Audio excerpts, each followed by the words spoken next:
Hi, Scott Lackman, 4510 TV, a community worth watching. Today's episode, viewers, another exciting champion coming out of the ranks of Caboolture. Welcome to this guy, David Chan.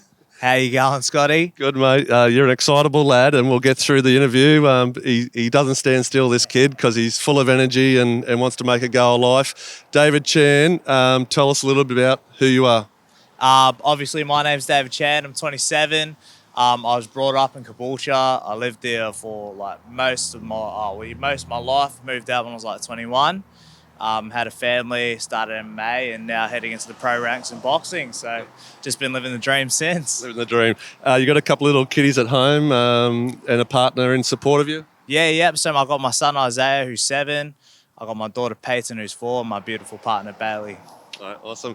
Get the shout out to the family. Now, Dave, you're in the same boxing camp and team as Isaac Hardman. You would have seen a story through 4510 TV. But I spotted you on Saturday night at Mansfield Tavern, your second professional fight. How'd it go? Yeah, no, it went good. I got up on a unanimous decision. I nearly stopped in the third, but old mate was tough as. He's a 5-time world kickboxing champ, and he's a former training partner. So yeah, got up and feel good about it. Former training partner, do you think he knew what to expect or what your fight style was like? I think he had a vague idea. We haven't trained together in about 2 years, so I think I've made some way bigger improvements from the last time we trained together. So yeah, I think he had a vague idea, but I didn't think he expected what he got. Yeah, no, I don't think so. He was buggered at the end of it, and it got right down to the wire. I think you were both exhausted, but a good decision, and you're well supported by the team at Nitro Boxing. Yeah, absolutely. I got the best coach going, Blair Studley, and I got the best training partners, Jerry Tapupu. I got Isaac Hardman, Dan Hill. I've trained with some of the best in Australia, and I'm very lucky to be under the stable that Blair has at Nitro. Prior to getting into the boxing, MMA fighting, how'd that go?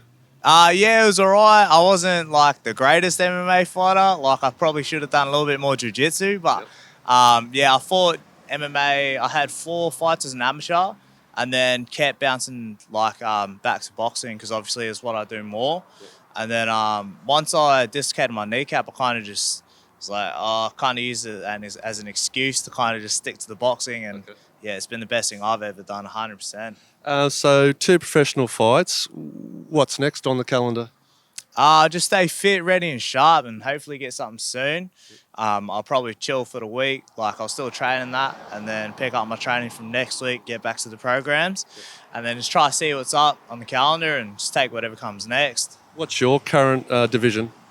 So I'm super welterweight at the moment, yeah, and then currently we're going to revise that and see what the goal is from there.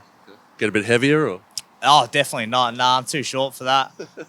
Okay. A little bit more about your background. As I did with Isaac on the interview, part of our platform on 4510 TV is I want to share all the good stories coming out of Caboolture. Isaac's got the tagline, "Nothing good comes out of Caboolture." I think he's proving that very wrong. And you, not so much in his shadows, but you're another example of a kid growing up around the area. And making good with a passion that you believe in. What would you say to some young kids around town, maybe in their teenage years, that are struggling a little bit? What would you say to them? I'd definitely recommend them to go to any local martial arts club. There's a few around here, I know that. I know back in the day when we were growing up, there was only kind of the boxing at PCYC there with Nick Tummerfight. But I do notice a lot more martial arts gyms, and I definitely recommend a lot of kids to go to that. Reason being, it's look, me, Isaac, you also got Liam Wilson, who's from Caboolture. I think Beck Hawker's tied in with Cabo as well. So, good things do come of it. And a lot of people say the sport, it's kind of just you get belted around. But the best people I've met have come from fight gyms. And, it's really changed my life for the better. So I think I definitely recommend that to all the kids out there. Just one more question on that, mate. A couple of things like discipline, obviously physical strength. Yep. Do you think your mental health has improved growing through the adult years and now raising your family? Do you think you're a bit stronger in the head as well? Oh, dramatically, absolutely. obviously being from Cabo, you see a lot of bad, and it's kind of easy, like quite easy to get tied into that. Yeah. But once you like, there are a lot of things that like martial arts does teach you, or whatever combat sport.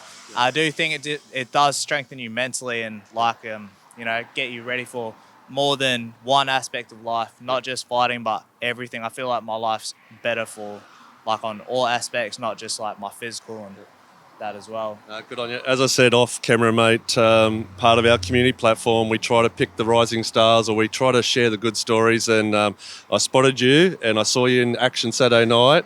I was pretty excited. I got a bit nervous at the end. I thought you were tiring. But as I did with Isaac, mate, I have got this in my pocket. $500 for you and your family. Right. And hope that goes a long way with your career and just helps out that little bit extra, eh? Oh, thanks heaps, Scotty. I really appreciate it. And thank you all the guys for 4510 TV as well. One of these.